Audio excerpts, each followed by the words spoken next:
Fasting video number 3. Hello, ladies and gentlemen. My name is Persohn. If you like these videos, like, share, and subscribe.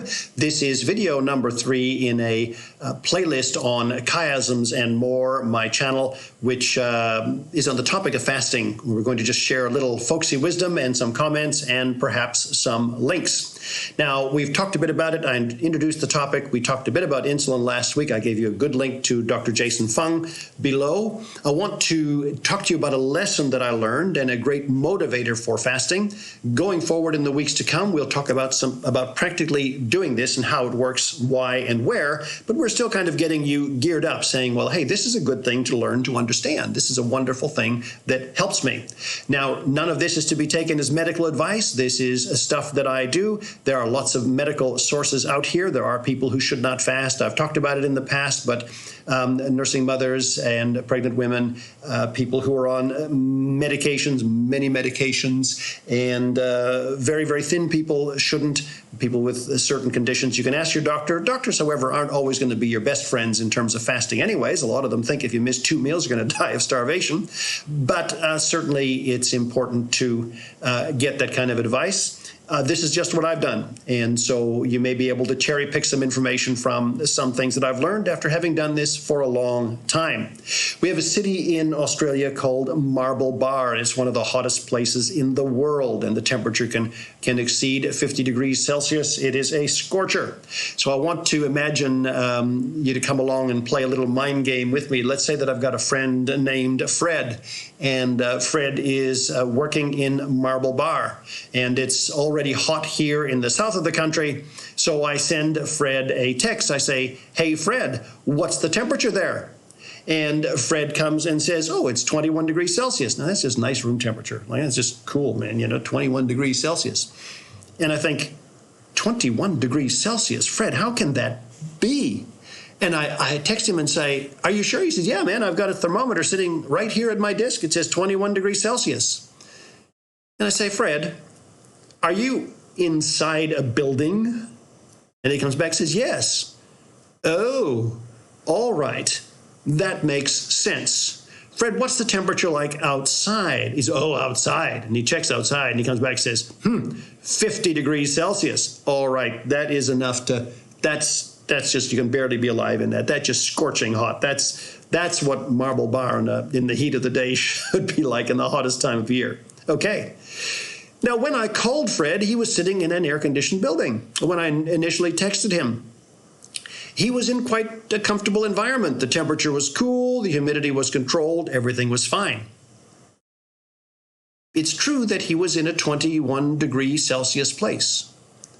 The point here, however, is that there was a machine, a mechanism working very hard to keep the temperature at 21 degrees. I need to say that again because we're going to relate this to fasting and to your body and to blood sugar in just a moment. The readings that Fred gave me were quite pleasant. It was sustainable. You could live there. You could nap there. You could work there. No real problems. No need to hide out and avoid cooking to death. The reason it was comfortable where Fred was in the first instance is because a machine or group of machines was working very, very hard to keep the temperature down. As the temperature rose from the outside, the air conditioning unit turned up its power, turned up its ability to cool, dumped cool air in. That air conditioning unit was working very hard to overcome the heat outside. Now, this says a lot about blood sugar readings, blood pressure readings, a lot of those readings that we think about. And we won't talk about numbers here today. Not going to talk about numbers very much. I'll link you to people who do. But this will help you to possibly explain why your blood sugar numbers seem normal. How's your blood sugar? Oh, it's normal. Okay. How's the temperature, Fred? That's 21 degrees. It can't be 21 degrees. Look at all the heat. Your blood sugar can't be normal. Look at all the eating you do. You eat a sweet, gooey, sticky breakfast in the morning. You very low protein. You have big old chocolate cookie in the middle of the day, and you have a soda. And then lunchtime, you're eating this heavy, high-energy, carby stuff. And then middle of the afternoon, your blood sugar's slumping. You have some snacks or some treats, a piece of chocolate, whatever it is. And then dinner time and dessert. You've got all of these carbs going into your system and all of the sugar. How can your blood sugar be normal? What's possibly doing this? Well, it's normal because the mechanism in your body that regulates it is working very hard to keep your blood sugar normal. Because you see, excess blood sugar is poisonous to your system, but also excess insulin is poisonous to your system as well. That mechanism has to be in balance. Now, what happens when you fast?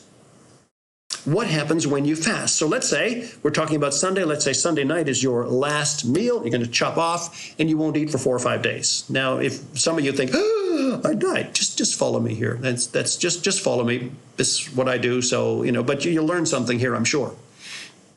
Well, that is the equivalent of the temperature outside of Fred's little office in Marble Bar dropping to 21 degrees. I don't think it ever gets to 21 degrees in Marble. I don't think it does. But let's just assume that the temperature dropped right down to 21 degrees. His air conditioning unit would barely have to work. It can relax completely. He could probably turn it off. It's just doing next to nothing. Open the window, get some breeze in. If it dropped a little lower, it might even be too cold. And it might get that way in Marble Bar in the evening. I have no idea. Okay, never been there. But imagine dropping the temperature. The whole system gets a chance to relax. Everything gets a chance to settle down. That horrible heat pounding on the outside of the building isn't there, breaking apart the paintwork and everything, wearing out the air conditioner, because that's what this is all about, this discussion. The air conditioner doesn't have to ride high and use a lot of energy just to cool the place. All fine. When you take some time fasting, you're dropping that external pressure on your body for the most of the duration of the fast. Let's say you're doing 4 days, certainly into the second day, your regulation system is able to cool right down. It does not have to regulate to manage all the excess sugar and all the excess unneeded nutrients in your system. So it gets a chance to relax. What happens when things relax in your body? What happens when that takes place? They begin to repair themselves. You begin to see a lot of other changes take place. Plus, you also tend to lose hunger for some of those bad things when you come back, okay? So one of the things that happens when you fast is that the regulation mechanisms cool down, they settle down, so that all of those other things that take place, the healing, the rebuilding, and so on, can start to function. The other element of this, let's go back to Fred and his little air-conditioned office. Eventually, that air-conditioned office is going to be in trouble because the air conditioner is going to break down.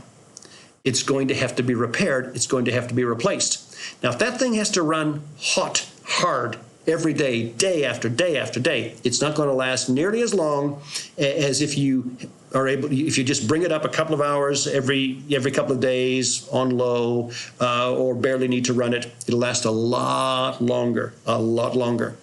Your body's ability to produce insulin and to maintain blood sugar is a limited resource. It cannot keep going at this very, very high rate for long periods of time. In time, when you do, your cells become insulin resistant. That's what we talked about last week. We just gave a couple of folksy illustrations, talk about the warehouse doors, you remember. Your cells become insulin resistant on one side, but the process in your body that produces insulin begins to lose its effectiveness on the other. And what happens then? You begin to get pre-diabetic, then you get diabetic, and so on. That's the journey that takes place.